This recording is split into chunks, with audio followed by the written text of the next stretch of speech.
नमस्कार दोस्तों, मैं राहुल राठौर और आज हम बात करेंगे 11th इंग्लिश के स्नैपशॉट जो बुक है उसके चैप्टर 4 की, जिसका नाम है अल्बर्ट आइंस्टीन एट स्कूल, जिसको लिखा है पैट्रिक प्रिंगल ने। देखिए, इसमें 4-5 कैरेक्टर है। एक तो अल्बर्ट आइंस्टीन हैं जो बचपन से ही जियोग्राफी के सेक्टर में कुछ करना चाहते थे। उनको पढ़ाई में, हिस्ट्री पढ़ने में, मैथ्स पढ़ने में, इनमें कोई इंटरेस्ट नहीं था। सेकेंड, उसका दोस्त है यूरी जो काफ़ी दिनों बाद उसे मिला है। एक और दोस्त है एल्सा नाम की लड़की है, और एक है इसमें मैथ्स के टीचर, और एक है हेडमास्टर, और एक है डॉक्टर वेल। अब देखिए, स्टोरी शुरू होती है। सबसे पहले हिस्ट्री टीचर उसके स्कूल में आते हैं। अब अल्बर्ट आइंस्टीन से पूछा जाता है कि वाटरलू की लड़ाई के बारे में तुम क्या जानते हो, कब ये हुआ था वाटरलू की लड़ाई। तो उसे कोई इंटरेस्ट नहीं है हिस्ट्री की किसी भी तारीख को याद रखने में। तो यहाँ पर वो कोई रिएक्शन नहीं देता हिस्ट्री टीचर के प्रश्न पूछने पर।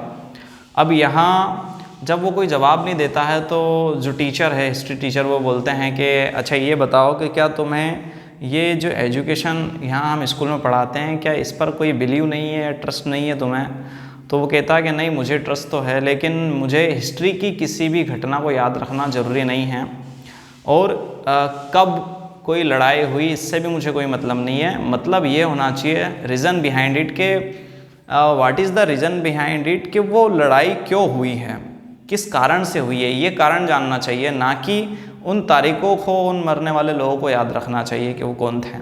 तो ये बात जब करता है तो वो कहता है कि अच्छा, जो हिस्ट्री टीचर वो कहता है कि अच्छा, अब आइंस्टीन मतलब तुम्हारे हिसाब से हम एजुकेशन पॉलिसी को चेंज करें कि क्या हमें पढ़ाना चाहिए, क्या नहीं पढ़ाना चाहिए।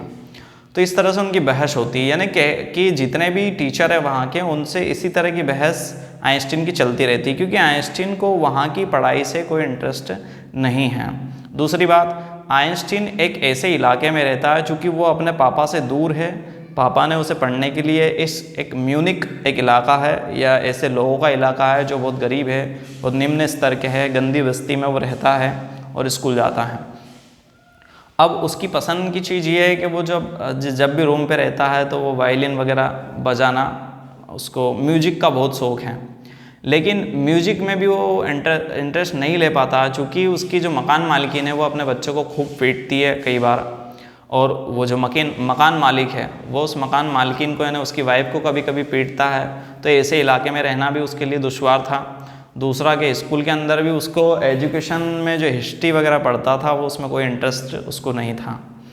अब उसका एक दोस्त है यूरी, जिससे वो कहता है कि मुझे यहाँ की पढ़ाई में कोई इंटरेस्ट नहीं है, मुझे जियोग्राफी पढ़ना है, ठीक है, जो मैं अपने पापा के पास जाना चाहता हूँ और वहाँ पर पढ़ना चाहता हूँ। लेकिन सबसे मेन चीज़ है कि मैं जाऊँ कैसे, किस कारण से जाऊँ, चूँकि स्कूल वाले मुझे निकाल नहीं सकते हैं। सो मुझे ऐसा रीज़न चाहिए, तो क्यों ना तुम ऐसे डॉक्टर से मुझे मिलवाओ जो मुझे एक सर्टिफिकेट बना दे कि मैं बीमार हूँ या मेरी नर्व ब्रेकडाउन है, ये मुझे लिख कर के दे दे, तो ये मैं स्कूल में जमा करवा दूँ और स्कूल वाले मुझे यहाँ से कुछ लिख के दे दे कि हाँ, मेरे लिए स्कूल जाना ठीक नहीं है।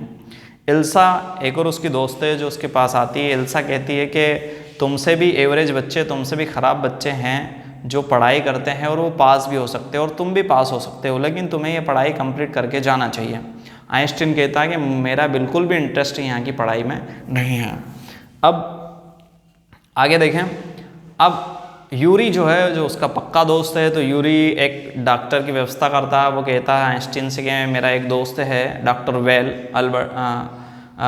डॉक्टर वेल के नाम से उन्होंने कहा कि तुम डॉक्टर वेल से मिलो, वो नए अभी सर्जन बने हैं, नए डॉक्टर बने हैं और नर्व ब्रेकडाउन के बारे में अच्छा खासा जानते हैं, तो तुम उन्हें दिखाओ अपने शरीर को, तो वो शायद तुम्हारी कुछ मदद कर सकें, लेकिन तुम सच बताना, उनसे झूठ बिल्कुल मत कहना।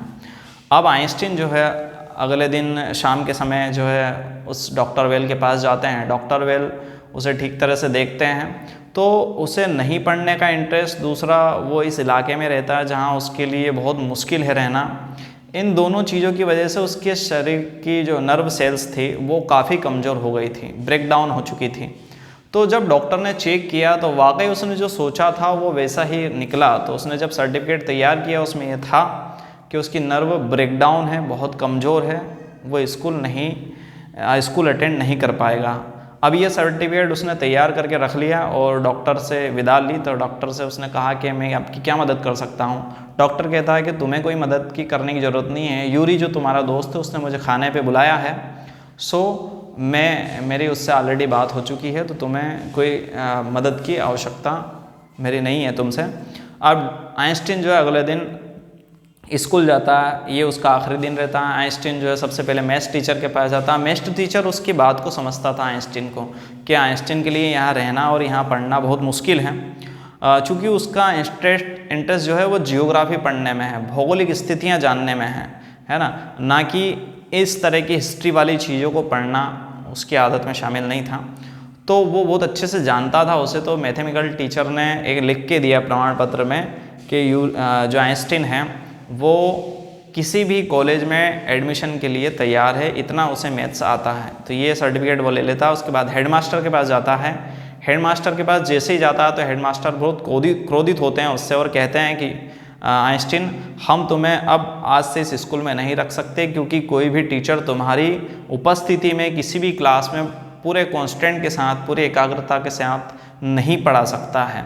ये बात आइंस्टीन को बहुत अच्छी लगती है कि चलो मेरा सर्टिफिकेट कोई काम नहीं आ रहा है, अगर सर मुझे यहाँ से निकालना चाहते हैं वो लिख के दे देते हैं कि तुम्हें यहाँ पर से तुम्हारा जो एडमिशन है वो निरस्त किया जाता है और तुम कहीं भी पढ़ सकते हो, लेकिन इस स्कूल के लायक नहीं हो। आइंस्टीन जो है वो कहता है कि सर जो है ऐसा क्यों, मैं क्यों नहीं रह सकता। तो वो कहता है कि तुम्हारी उपस्थिति में कोई भी टीचर पढ़ा नहीं सकता है। एक्चुअली आइंस्टीन जो है वो बचाव करने की कोशिश करता अपनी, कि टीचर खुद उसे लिख करके दे दे। तो जो प्रिंसिपल है वो खुद लिख करके दे देते हैं कि हम तुम्हें नहीं रख सकते, अब तुम कहीं भी पढ़ सकते हो तुम्हारी इच्छा से। वो सर्टिफिकेट सर से ले लेता है और उसके पास जो सर्टिफिकेट है वो उसको जेब में रखता है, नर्व ब्रेकडाउन वाला, चूँकि वो कोई काम नहीं आता है। तो यहाँ पर इस लेसन की समाप्ति इस बात पर होती है कि आइंस्टीन अब बहुत गुस्से में उस ऑफिस से, हेडमास्टर के ऑफिस से बाहर जा रहा है। हेडमास्टर कहता है कि जाते समय गेट लगा देना, लेकिन वो बिना कुछ सुने, बिना कुछ ध्यान दिए सीधा उस स्कूल से बाहर निकल जाता है और स्कूल की तरफ पलटकर भी नहीं देखता है। आखिरी में उस शहर को और उस स्कूल को छोड़ते समय वो यूरी से मिलता है और उसे धन्यवाद देता है कि तुम्हारी मदद के कारण जो है आज मैं अपने नए भविष्य की ओर अग्रसर हो सकता हूँ।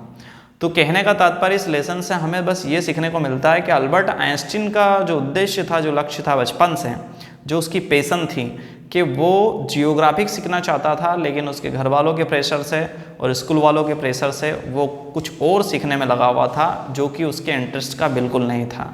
तो समझने में बस यही आता है इस लेसन से कि अल्बर्ट आइंस्टीन की तरह आप भी अपने पसंद की चीज़ें करें जिसमें आप अपना खुद का भविष्य बना सकते हैं, जिसमें आप पूरे पैशनेट और मेडनेस होकर के उस चीज़ को सीखें, तो उसी में आपका फ्यूचर बनेगा। So thank you so much. निरंतर वीडियो देखते रहें, पसंद आए तो चैनल को सब्सक्राइब करें, बेल आइकन भी दबाएं ताकि आपको टाइम पर नए वीडियो प्राप्त हो सके। Thank you so much.